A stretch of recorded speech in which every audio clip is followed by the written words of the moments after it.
তো আয়নাগরে যাদেরকে টর্চার করা হয়েছে এরা যুদ্ধবন্দী না, এরা তো কারাবন্দী, তাও অন্যায় ভাবে। এনফোর্স ডিসঅ্যাপিয়ারেন্স ছিল, অন্যায় ভাবে তাদেরকে গুম করা হয়েছে। অন্যায় ভাবে বছরের পর বছর যাদেরকে এভাবে কষ্ট দেয়া হয়েছে, ফ্যামিলি থেকে দূরে রাখা হয়েছে, কিয়ামতের দিন তাদেরকে আল্লাহ জালেমের কাতারে দাঁড় করাবে। ইসলাম কারাবন্দীদের দূরের কথা, যুদ্ধবন্দীদের সাথে ভালো আচরণের কথা বলেছে।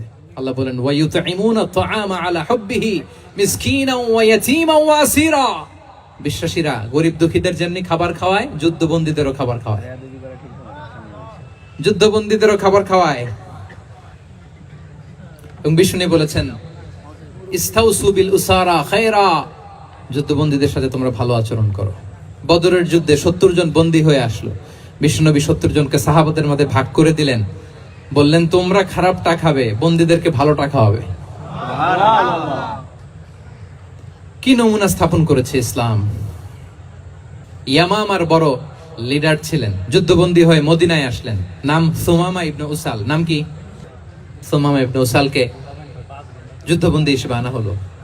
তাকে মসজিদে নববীর পিলারের সাথে রশি দিয়ে বাঁধা হলো। বিষ্ণু বললেন সুমামা, কি অবস্থা তোমার? কি অবস্থা তোমার? কেমন লাগে? তোমার সাথে কেমন আচরণ করা হবে বলো? বললেন মুহাম্মদ, তুমি চাইলে মারতেও পারো, বাঁচিয়েও রাখতে পারো। বিষ্ণু বললেন সুমামা, এ দুনিয়াটাই শেষ নয়, আখিরাতে বিশাল এক জগৎ পড়ে আছে। তুমি যদি শাহাদা বাক্য পড়ো আমাদের ভাই হয়ে যাবা, তোমার সেফটি সিকিউরিটির দায়িত্ব আমাদের, আমরা তোমরা সবাই মিলে এক। তারপর একে একে বিশ্বনবী তার সাথে ইসলামের সৌন্দর্যগুলো তুলে ধরলেন। সালাত কি, যাকাত কি, এগুলো বুঝালেন। বাড়িতে যেয়ে বললেন সবচেয়ে ভালো খাবার রান্না করো, একজনকে দিয়ে মসজিদে পাঠালেন। যুদ্ধবন্দীর সাথে কি আচরণ দেখছেন। এরপরের দিন বিশ্বনবী আবার তাকে ইসলামের দাওয়াত দিলেন। এরপর বাড়িতে এসে একজনকে বললেন যাও আমার ওই উটের দুধ দহন করে তাকে এক পেয়ালা গরম দুধ দিয়ে আসো। আমরা জামাইকেও তো এরকম সমাদর করি না, কি বলেন? তৃতীয় দিন বিশ্বনবী আবার খাবার নিয়ে গেলেন, আবার ইসলামকে তুলে ধরলেন। সুমামা তো অবাক, যুদ্ধবন্দীদের সাথে মুসলমানরা এরকম আচরণ করে। 3 বছর বিশ্বনবীর 3 দিন ধরে লাগাতার যখন ইসলামকে প্রেজেন্টেশন শেষ, বিষ্ণু বললেন যাও এবার সুমামা ইবনে উসালের রশিটা খুলে তাকে ছেড়ে দাও। সাহাবারা বলেন কি ইয়া রাসূলুল্লাহ, ভয়ঙ্কর, বিশ্বাসঘাতকতা করবে, মেরে ফেলবে আমাদের। বিষ্ণু বললেন না, আমি যা জানি তোমরা তা জানো না, ছেড়ে দাও। সুমামাকে ছেড়ে দেয়া হলো। সুমামা বের হলেন মসজিদ থেকে, ফিরে তার ভূখণ্ড, তার এলাকা ইয়ামামাতে তিনি গেলেন না। মদিনার মসজিদে নবীর পাশে খেজুর বাগানের পাশে তিনি অজু করলেন, গোসল করলেন, অজু করলেন। এরপর ফিরে এসে বিশ্বনবীর সামনে দাঁড়িয়ে বললেন আশহাদু আল্লা ইলাহা ইল্লাল্লাহ সুবহানাল্লাহ ওয়া আশহাদু আন্না মুহাম্মাদান আবদুহু ওয়া রাসূলুহু। আল্লাহু আকবার। আমি সাক্ষ্য দিচ্ছি আল্লাহ ছাড়া কোনো ইলাহ নেই, আপনি আল্লাহর প্রেরিত রাসূল। হে মুহাম্মদ, আপনার চাইতে নিকৃষ্ট মানুষ আমার কাছে কেউ ছিল না, কিন্তু এখন থেকে আপনার চাইতে কোনো প্রিয় মানুষ আমার জীবনে নেই। ইসলামের চাইতে নিকৃষ্ট কোনো ধর্ম আমার জানা ছিল না, আজ থেকে ইসলামের চাইতে প্রিয় ধর্ম আমার কাছে নেই। মদিনার চেয়ে নিকৃষ্ট কোনো শহর আমার কাছে ছিল না, সবচেয়ে অপছন্দের শহর, আজ থেকে মদিনার চেয়ে প্রিয় শহর আমার কাছে নেই।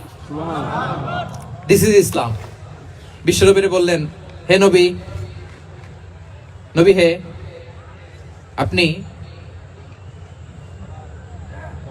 আপনি আমাকে উমরার অনুমতি দিন।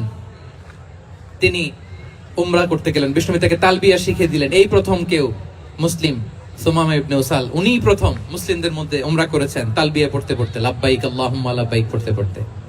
উমরা করার শেষে ইয়ামামা থেকে গম আসতো মক্কায়, ওই গম পিষে রুটি বানিয়ে মক্কাবাসী খেয়ে বেঁচে থাকতো। উনি ঘোষণা দিলেন মুহাম্মাদের অনুমতি ছাড়া ইয়ামামার একটি গমের দানা আজ থেকে মক্কায় পৌঁছবে না। সুবহানাল্লাহ পড়বেন না? এই যে আমেরিকা যে ইকোনমিক স্যাংশন দেয়, এটা শিখছে সুমামা উমামা ইবনে উসাল রাদিয়াল্লাহু তাআলা আনহুর কাছ থেকে। আল্লাহু আকবার। তিনি বললেন একটা গমের দানা পৌঁছবে না মক্কাবাসীতে, ওনারা আর রুটি খেতে পারে না। গমের দাম বেড়ে গেল। বিষ্ণুর কাছে চিঠি লিখে পাঠালেন, হে মুহাম্মদ, তুমি যদি উমামারে না বলো আমরা না খেয়ে মরবো। পরে বিশ্বনবীর হস্তক্ষেপের মধ্য দিয়ে আবার ইয়ামামা থেকে গম আসা শুরু হয়েছে। সুবহানাল্লাহ পড়ে। প্রিয় ভাইয়েরা, তাহলে বন্দীদের সাথে, যুদ্ধবন্দীদের সাথে বিশ্বনবীর আচরণ কেমন ছিল টের পেয়েছেন? অনুধাবন করতে পেরেছেন? কষ্ট হচ্ছে আপনাদের?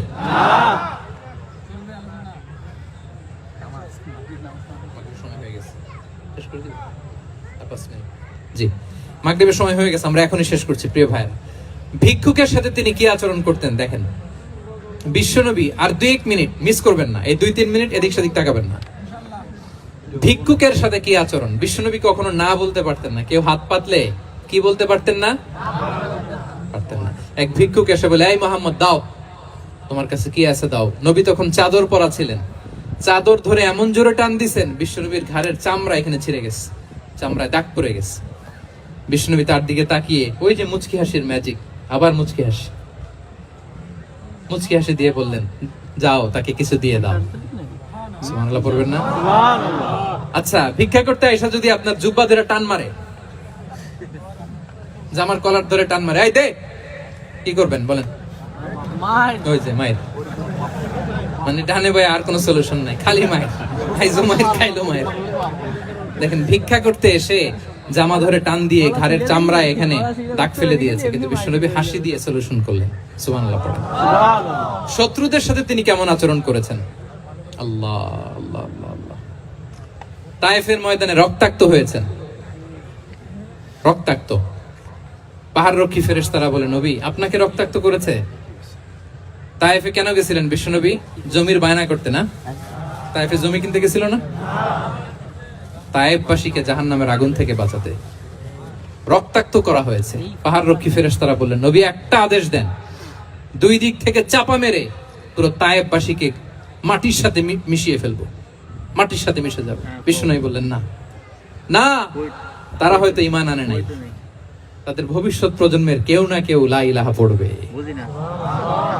কেউ না কেউ লা ইলাহা জপবে। তাই হয়েছে। তায়েফে যদি যান, আল্লাহু আকবার, মসজিদ আর মসজিদ, শান্তি আর শান্তি। আল্লাহু আকবার। উহুদের ময়দানে দাঁত শহীদ হয়েছে, রক্তাক্ত হয়েছে, হেলমেট ভেঙে কপালে পাথর ঢুকেছে। ফেরেশতারা বললেন, আদেশ দেন উহুদ পাহাড় তাদের ঘাড়ের উপরে বসিয়ে দেয়। বিষ্ণু বললেন না, বিষ্ণু বললেন না, আল্লাহুম্মা হদি কওমি ফাইন্নাহুম লা ইয়ালামুন। আল্লাহ আমার কওমকে ক্ষমা করে দেন, ওরা বুঝে নাই।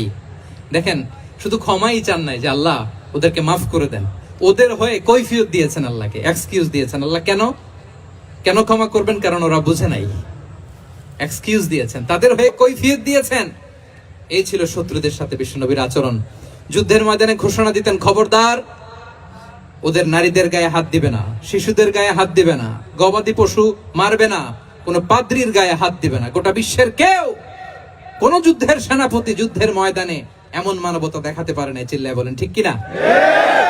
অষ্টম হিজরিতে মক্কা বিজয়ের দিন থার করে কাঁপছিল কুরাইশরা যে আজকে তো আমাদেরকে ক্যাপিটাল পানিশমেন্ট দিবে, ডেথ পেনাল্টি দিবে। বিশ্বনবী বললেন, না, লা তাসরিবা আলাইকুমুল ইয়াউম, ইযহাবু ফাআনতুমুত তুলাকা।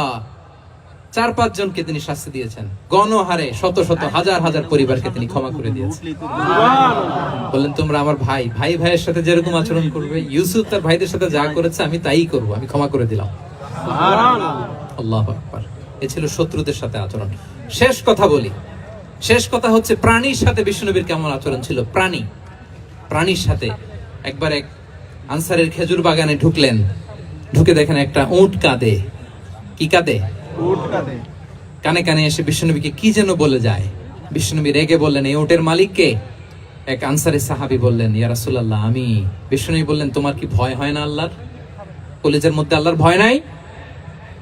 আল্লাহ তাআলা দয়া করে ওটের মালিক তোমাকে বানিয়েছে, ওট কানে কানে এসে আমাকে বলেছে তুমি তাকে কয়দিন ধরে খাবার দাও নাই, আর তাকে দিয়ে কাজ করিয়েছো অনবরত। খবরদার, কিয়ামতের দিন আল্লাহ তাআলা জালিমের কাতারে তোমাকে দাঁড় করাবে।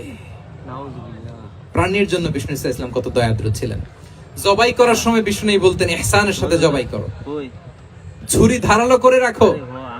কুরবানির সময় আমরা প্রাণীটাকে কি করি? আদর করি না মেরে ফেলি? বলেন তো, জবাই করা মানে কি?